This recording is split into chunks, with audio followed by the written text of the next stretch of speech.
I'm Malik. I head the search group for Verizon, and I'm accompanied with Samir here. He leads the search implementation portion of Verizon Wireless, and we'll present to you our journey to the new AI-powered search engine using Lucidworks. Okay. But before I move on, just a little bit of an introduction about Verizon. I know you're very well aware of what Verizon does. But at a very high level, there are three major business units or areas that we are divided into. On the enterprise side, Verizon owns the largest internet backbone across the world, right? And then on the wireline side, we sell Fios internet and TV and voice. So that's kind of our wireline business area. And then on the wireless side, we do voice and data. If you can you hear me now kind of thing, right? And I don't know. Personally, I feel that's very soon fast changing into can you see my WhatsApp now, right? There's so much of data that's happening over the air. So from 2G to 4G to now 5G in 3 cities and so on and so forth. And then finally we have Oath, Yahoo, AOL, and that cluster of companies, very web and .com oriented companies.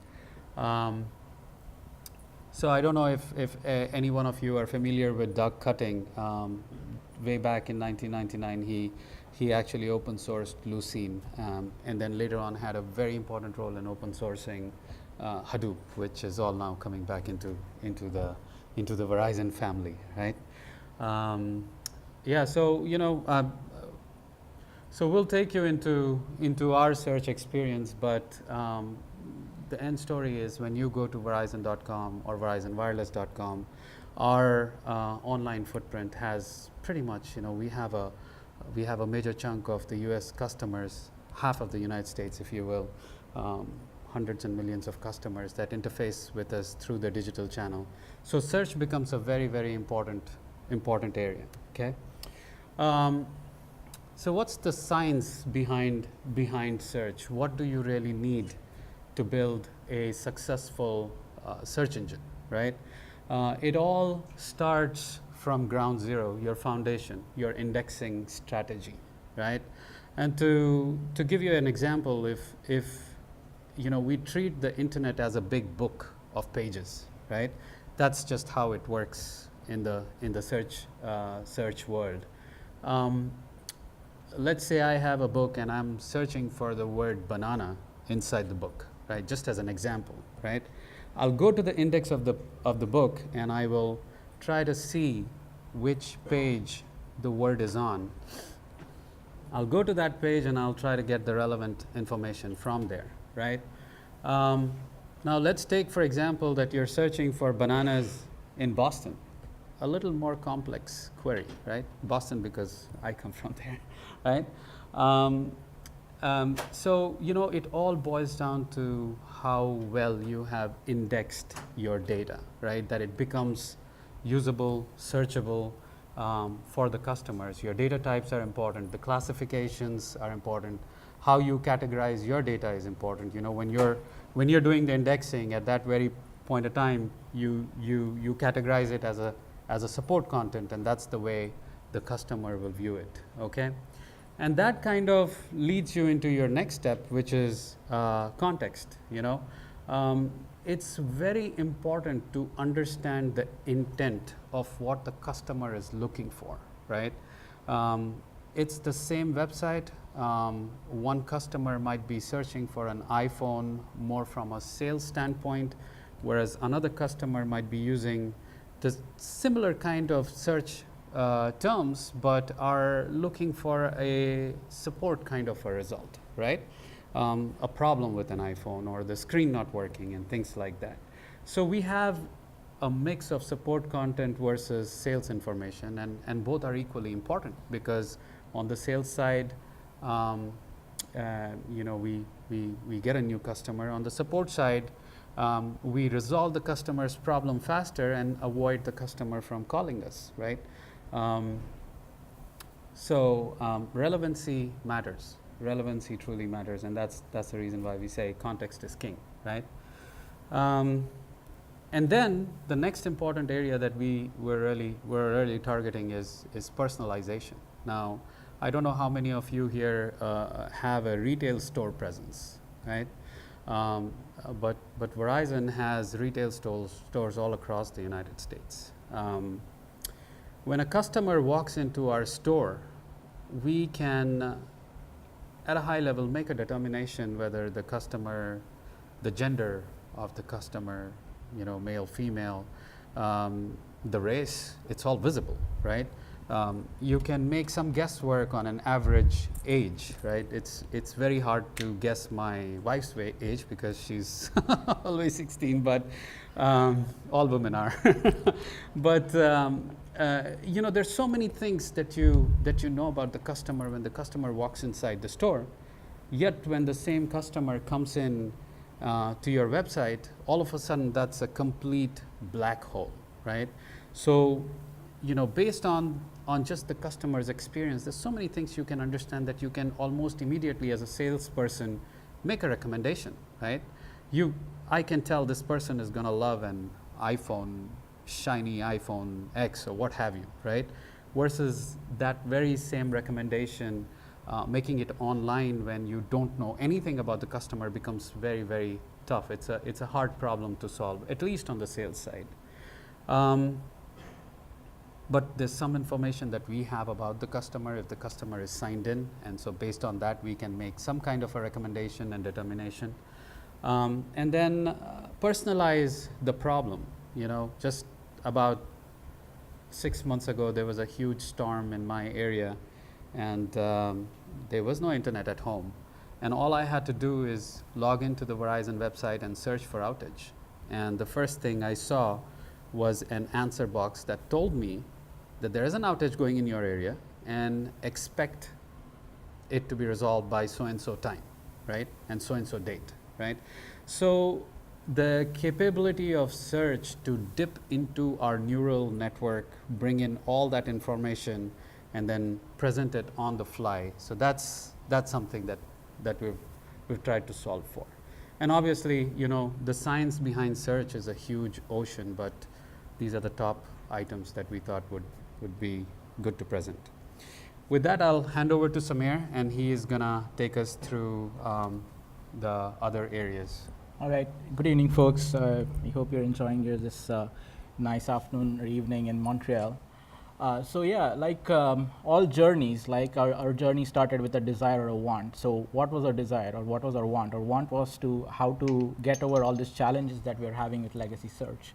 So to start off, we had business operational inefficiencies with the current search that we were using, which was Endeca actually. A lot of teams here have used Endeca.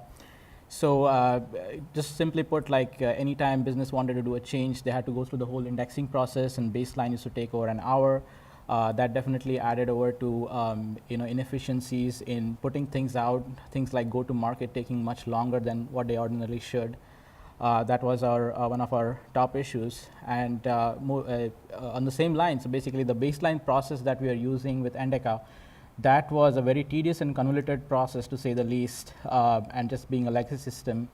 And sometimes it would be even unpredictable. If folks who have used Endeca would probably attest to it, that some of the concept of dimension ID in Endeca is so important that if you get messed up, the whole search stops working. So that was, we faced that issue multiple times, and it was time to kind of move on from there. So, and the additional part with Endeca is like we did not have support out of the box for AI or ML, and everybody is heading in that direction right now. So that's definitely a number one priority for us as well in Verizon. And obviously it hit the bottom line pretty hard with being part of the Oracle e-commerce suite, coming with a lot of additional things attached to it.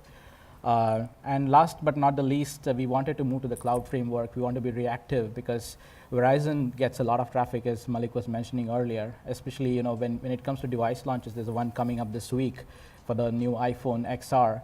We get a really big spike in traffic whenever, and Verizon has the is famous for not going down at all, even for a few seconds. So you can watch it for yourself this coming Friday morning at 3 o'clock Eastern when the iPhone XR launches. So those were some of the challenges with legacy search. So yeah, welcome Solar and welcome Fusion. With Lucidworks team, we started on a collaborative journey.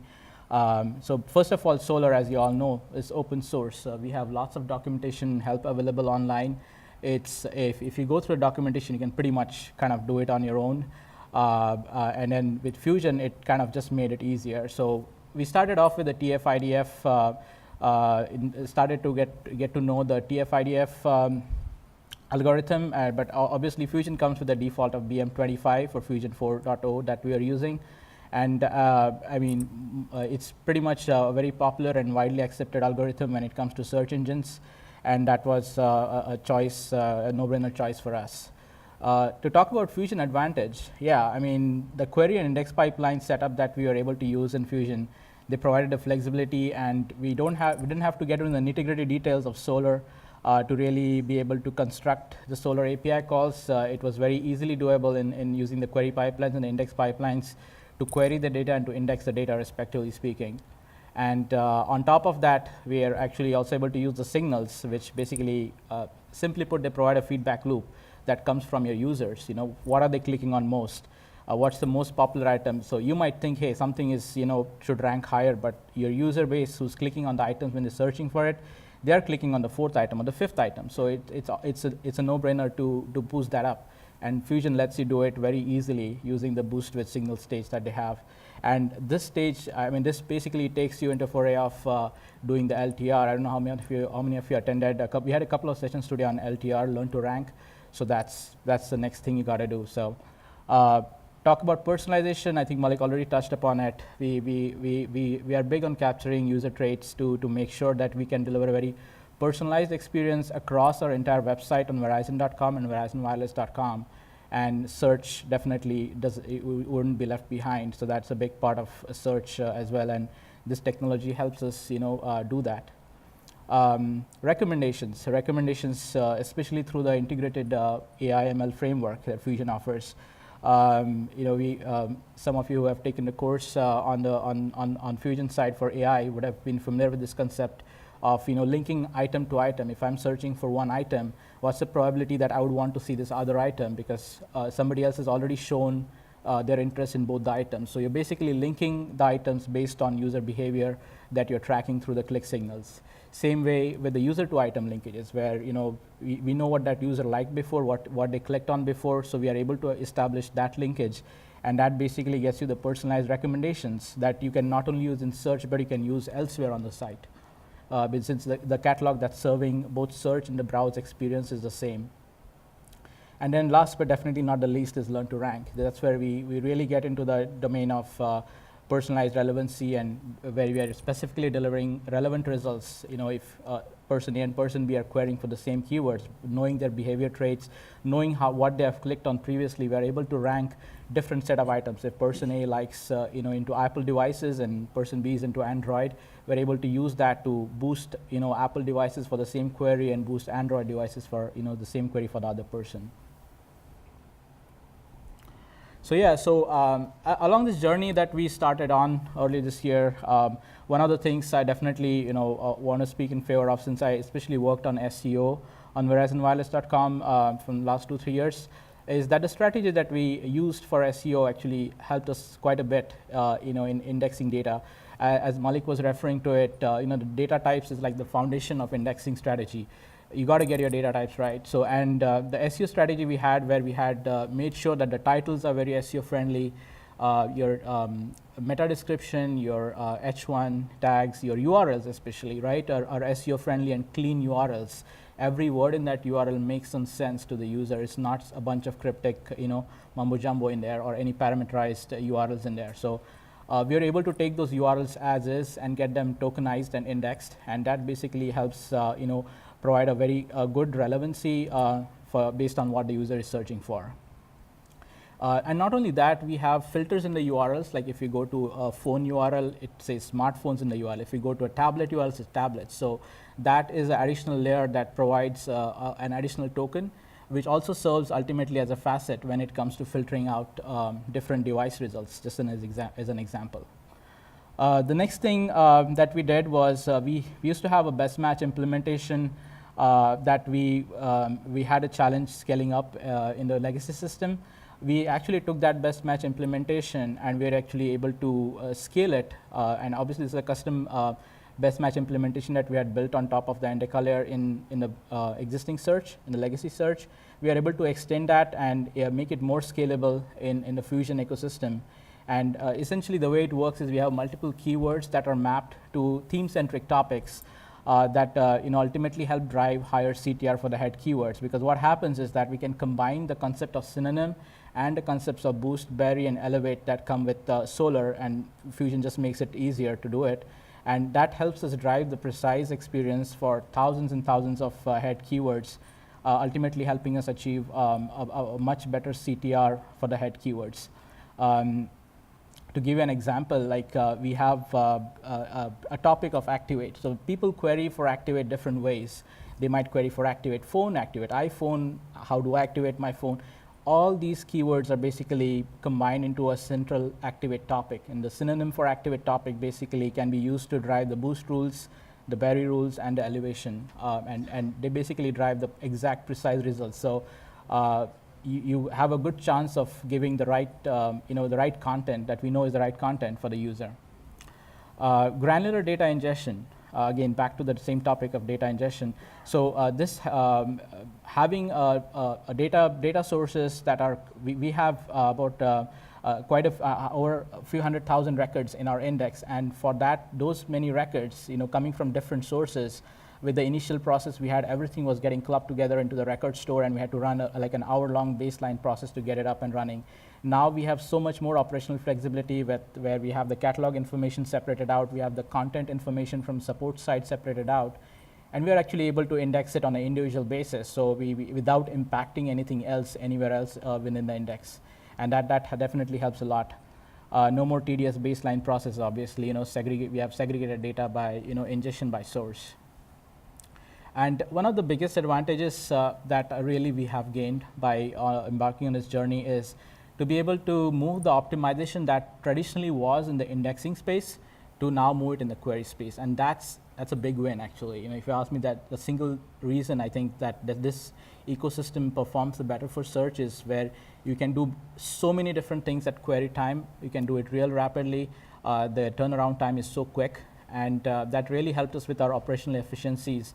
And our business partners have especially been happy with this aspect of how quickly they are able to turn around things, no matter if it's redirect that you want to set up, if they want to do some boosting, they want to do some elevation, it's a very short turnaround time.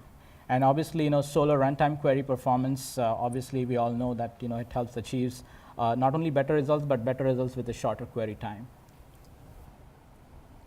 Lessons learned, yeah. So especially, and this probably is more for folks who are getting ready or who have just embarked on this journey.